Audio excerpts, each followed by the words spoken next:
Segala puji syukur kita panjatkan kepada Tuhan Yesus Kristus yang dengan setia setiap pagi berbicara kepada kita masing-masing. Selamat pagi saudara-saudara. Hari ini Sabtu 10 September 2022. Kita sudah dibangunkan untuk menerima berkat lewat renungan yang berjudul Sukses Menjadi Orang Gagal. Bacaan firman Tuhan diambil dari kitab 1 Raja-Raja pasal 11 ayat 43 dilanjutkan dengan pasal 12 ayat 1 sampai 8. Yang akan kita baca sekarang adalah kitab Amsal pasal 12 ayat yang ke-15. Demikian bunyinya. Jalan orang bodoh lurus dalam anggapannya sendiri, tetapi siapa mendengarkan nasihat, ia bijak. Saudara-saudara, pernahkah mendengar kalimat seperti ini? Nah kan, kejadian juga. Saya sudah menasehati sebelumnya, tetapi kamu mengabaikannya. Biasanya kalimat seperti ini muncul ketika orang tua menasehati anaknya yang mengalami suatu kejadian yang tidak mengenakan. Tetapi tidak jarang perkataan itu juga dikatakan kepada orang dewasa yang dinasehati oleh teman-teman atau atasannya. Mungkin tadinya orang yang dinasehati tersebut berpikir bahwa dia yang paling tahu akan segalanya, sehingga tidak membutuhkan bantuan atau nasihat dari orang lain.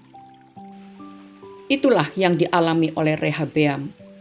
Ia menggantikan posisi ayahnya sebagai raja bangsa Israel setelah Salomo dimakamkan di kota Daud.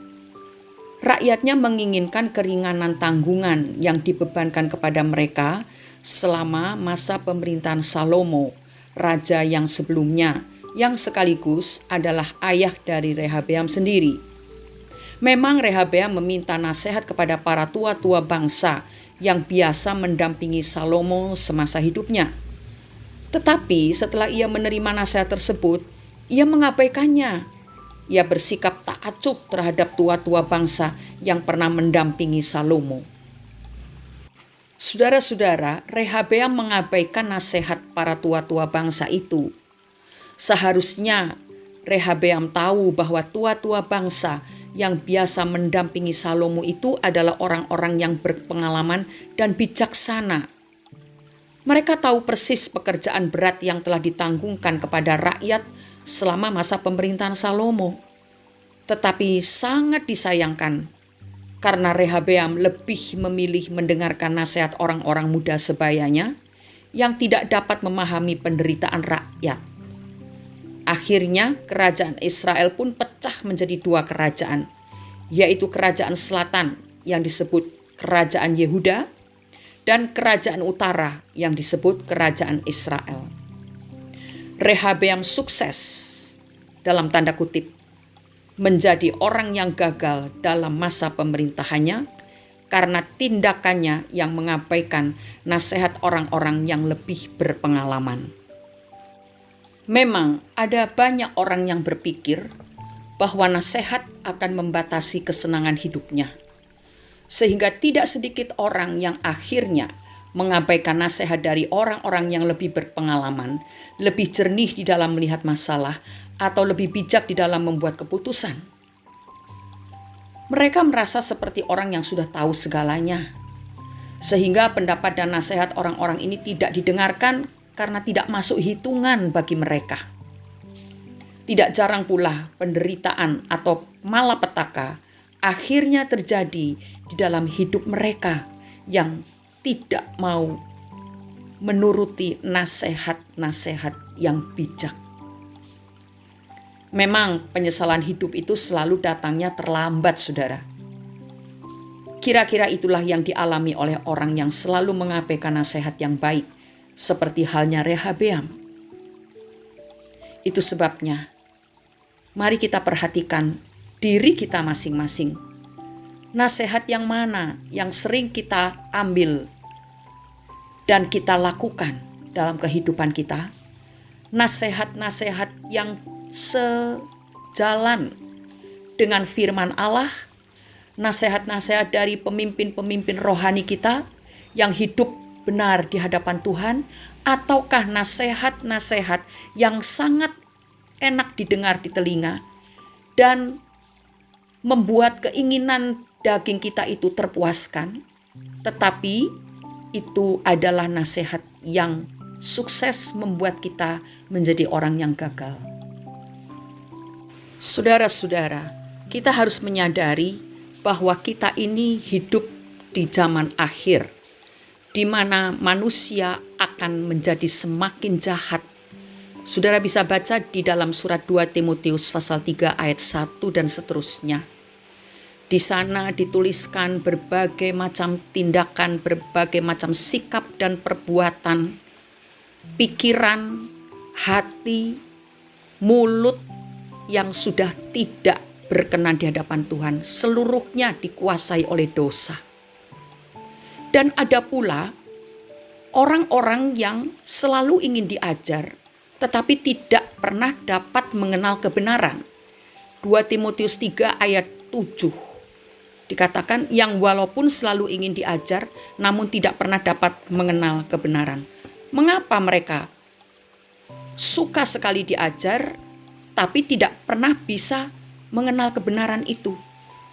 Karena apa yang mereka terima bukan pengajaran-pengajaran yang berdasarkan atas kebenaran firman Tuhan, tetapi ajaran-ajaran yang lebih menuruti hawa nafsu daripada menuruti Allah. Biarlah kita berwaspada, jangan sampai kita masuk golongan orang yang sukses menjadi orang gagal. Oh, tidak ada banyak waktu lagi, saudara. Waktunya sudah sempit sekali.